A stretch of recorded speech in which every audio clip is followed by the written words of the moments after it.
Welcome to the channel. I want to start by being transparent about why this platform exists and who I am.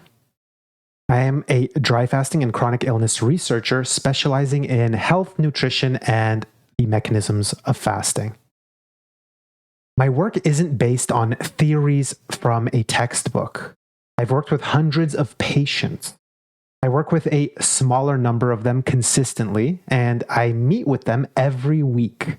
And through those meetings, we collect massive amounts of detailed data through things like symptoms, labs, and obviously I use modern tools like AI. And I synthesize this to basically track how the body actually responds to the dry fasting protocols.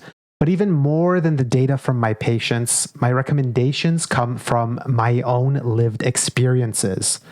I have personally gone through these processes. I have tracked my own body's responses to the minute details, and I have tested nearly every known longevity and recovery strategy on myself before ever suggesting it to someone else. So what you are hearing is basically a collection of three sources: scientific research, keeping in mind that you can prove almost any point with enough data, my own personal results, and real world outcomes from hundreds of people recovering from chronic illness. And this creates a special blend, and it has allowed me to create an approach that actually works when standard medicine fails. So if you look at the health world today, you see a lot of noise and a lot of opposing camps. On one side, you have the fasting extremists who believe that fasting is the answer to every possible problem. Okay, and that it has absolutely no downsides. Not true. On the other side, you have people who are completely against fasting, claiming it's dangerous or purely muscle wasting.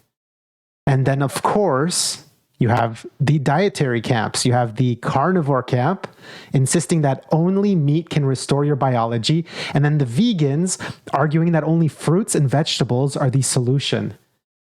These groups rarely agree on anything, and most people are left struggling to figure out how to bring these different ideas together into some sort of coherent plan. In my view, the truth is almost always found in the middle ground. The only problem is you need to take each ideology to its limits to really understand it. It's actually rare to find these people, and if you do, they rarely share their insights, or maybe some don't even survive the extreme process of obtaining this type of knowledge. So to achieve true health, we have to find the balance between these extremes. It was while I was searching for that specific balance that I discovered the power of dry fasting. I want to be very clear here. Dry fasting, which means abstaining from both food and water, is the most powerful form of fasting available to the human body. When you remove water, the biological stress is focused entirely on the cell's ability to produce their own energy and water internally. The effects I have seen can be truly miraculous. I have watched it act almost like a divine intervention or God's touch in the body's healing process. I have also seen it in my own recovery, and I see it every day in the people I work with. It's really crazy. But here's where we need to get serious. Nothing on this earth is free. Everything has a biological price, and dry fasting is no exception. The main cost of this powerful healing tool is its impact on our metabolism. A strong, high basal metabolic rate, BMR, is one of the most important keys to long-term health and your ability to resist disease.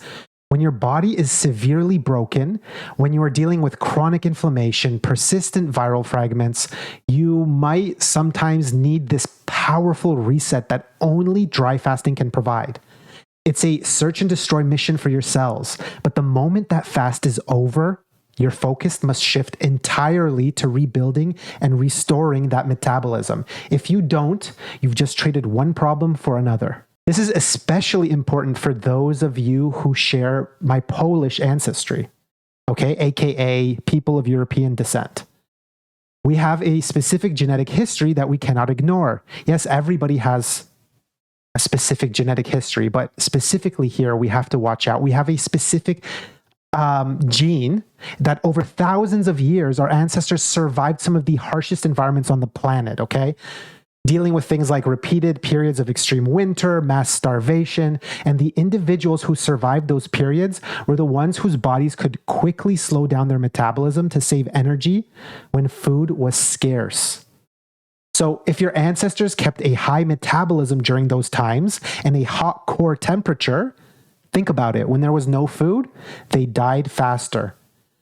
Those who could drop into a state of hibernation-style energy conservation, they survived to pass those genes on to us. So it makes sense that a lot of us have these genes. This means that for many of us, our bodies are genetically programmed to be incredibly good at slowing down. And this ability was a survival advantage in the past. But in our modern world, it has become a massive disadvantage. In some cases, once the body adapts to a period of starvation, like a dry fast, it struggles to get back to its original metabolic rate. The break that I talk about gets stuck. And this genetic trait is extremely common among Polish and Scandinavian people. And it is something we must keep at the front of our minds when we consider intensive fasting protocols. You aren't just fighting your current health issues, you're also working with a genetic heritage that is waiting for the first sign of starvation and stress to shut down your metabolic engine. So remember, signs of famine include low carb, low calorie, high stress, severe infections. Does that ring a bell for you? Okay, so how do we reconcile all of this? How do we use the miracle of dry fasting without paying the permanent price of a crashed metabolism? This is exactly why I developed the Scorch Protocol. We don't just fast and hope for the best. You know, we're on a team here.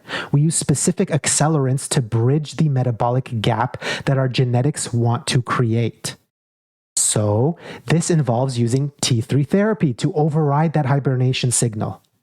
By providing the active thyroid hormone that the body often fails to produce, when, during, and after a fast, we can force these cells to stay in a high performance mode. We are essentially tricking the hibernation gene into staying active, but we also need to rebuild the metabolic engine, okay? And that requires lots and lots and lots of calories and nutrients.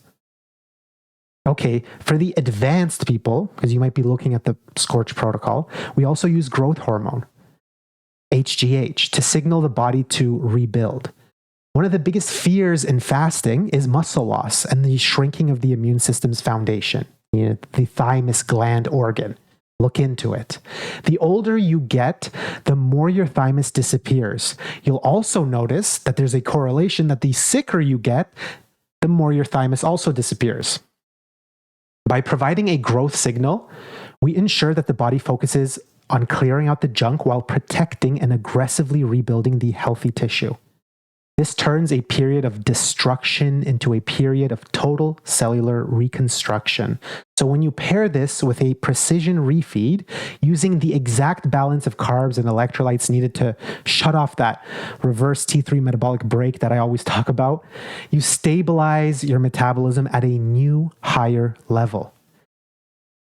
This is how you take a genetic disadvantage and turn the recovery process into something that happens in months instead of years. And this is a very important point.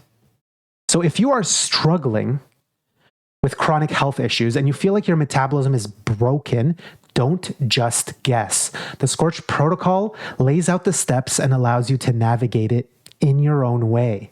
I hope that this gift to humanity helps as many people as possible. The goal is not just to make you feel better, but to return you to your vibrant health. Good luck on your dry fasting journey.